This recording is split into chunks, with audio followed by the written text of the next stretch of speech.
Olá, sejam muito bem-vindos! Hoje a gente vai mergulhar num tema que, convenhamos, mexe com todo mundo uma hora ou outra: a frustração e a dependência emocional. E para guiar nossa conversa, vamos usar como base o livro Vida, Desafios e Soluções, de Divaldo Pereira Franco, pelo espírito Joana de Ângeles, mais especificamente o item 2 do capítulo 4. Vamos lá?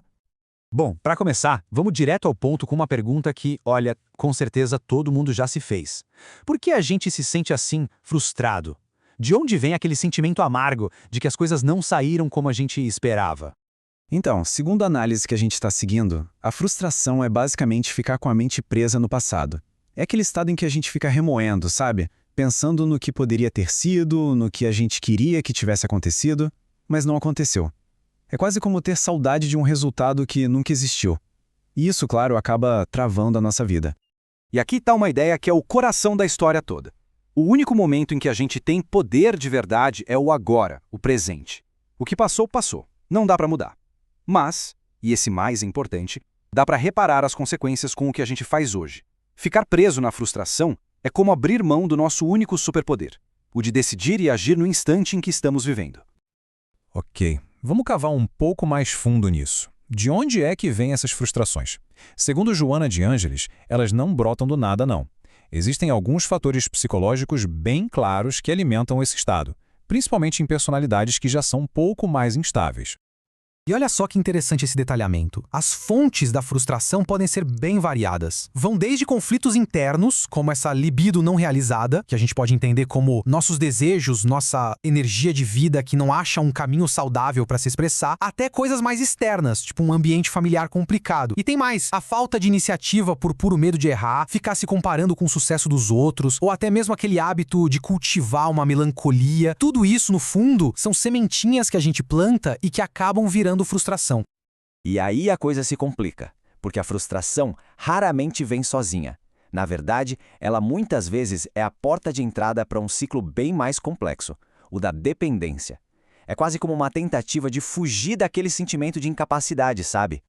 Então, o ponto crucial aqui é essa reação em cadeia. Começa com a sensação de fracasso. Daí a pessoa começa a procurar soluções fora dela. Coisas quase mágicas como amuletos, simpatia, superstições. Logo depois, essa necessidade de apoio é transferida para outras pessoas, exigindo uma atenção, um suporte que nunca acaba. O grande problema é que essa dependência não resolve a causa do problema. Pelo contrário, ela gera ainda mais frustração. E aí a pessoa entra num ciclo vicioso que só piora as coisas.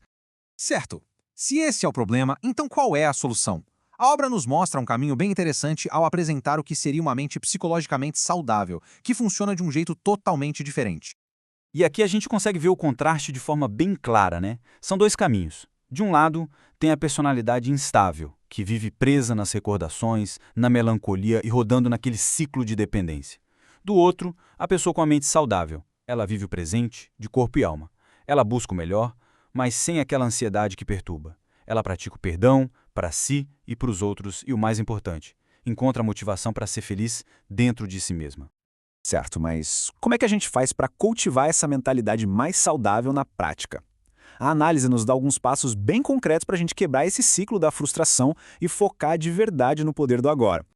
A saída, então, está numa mudança de perspectiva consciente. O primeiro passo é o perdão. Perdoar a si e aos outros para se livrar daquelas amarras do passado. Depois, vem a renovação mental. Trocar ativamente o pessimismo por novas motivações, por pensamentos mais construtivos, e tudo isso se fortalece com a aceitação. Entender que o lugar onde a gente está, as pessoas com quem a gente convive, tudo isso é o cenário perfeito para o nosso crescimento agora. É no presente que a ação acontece. Resumindo, a mensagem central de Joana de Ângeles é um chamado para a gente despertar. Acordar dessa dependência que é um comportamento infantil e sair dessa frustração que só paralisa. O caminho para a saúde emocional, então, é reconhecer e abraçar esse poder transformador que existe unicamente no momento presente. E para a gente fechar, fica essa reflexão no ar. Depois de tudo isso que a gente conversou, qual é a única pequena ação, o único pensamento novo, a única atitude de aceitação que pode ser colocada em prática hoje, agora mesmo, para começar a construir um futuro diferente?